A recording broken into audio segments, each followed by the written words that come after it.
या दिनाचं औचित्य साधून मंचावर उपस्थित आहेत.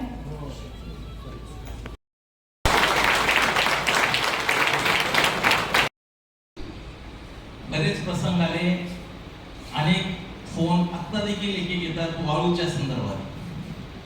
मला खंत आहे की आपला तलाठी मंडळ अधिकारी पासून ते उपविभागीय अधिकारी आणि किंवा माझ्यापर्यंत सगळेच माझं ठीक आहे, परंतु आपले उपविभागीय अधिकाऱ्यांपर्यंत सगळेजणच खूप पिसून निघाले होते.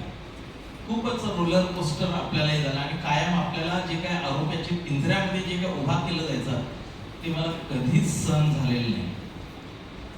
किंबहुना अनेकांनी अनेक वेळेला प्रश्नचिन्ह देखील केले की आपण ह्यांची बाजू का घेता, आपल्या अधिकाऱ्यांची बाजू का घेता.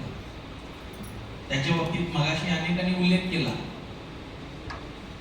जर का मी माझ्या सैनिकांच्या बद्दल जर का बोलत असेल तर त्याचं सगळ्यात पहिलं फेल्युअर म्हणजे मी माझं स्वतःच आहे.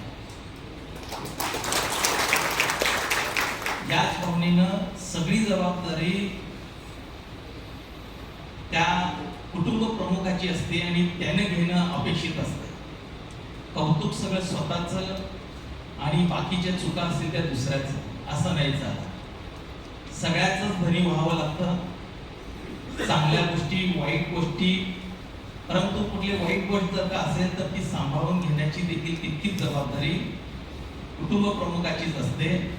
10 जणांच्याकडे बोटं दाखवण्यापेक्षा पहिल्यांदा आपण आपल्यामध्ये काय चुका आहेत का, सुधारणा करणं गरजेचं आहे का हे पाहणं तितकंच आवश्यक असतं. आणि त्या भूमिकेतून मी प्रत्येक वेळेला सगळ्यांना मी ते सांगत गेलेलो आहे. दुसरी गोष्ट, मी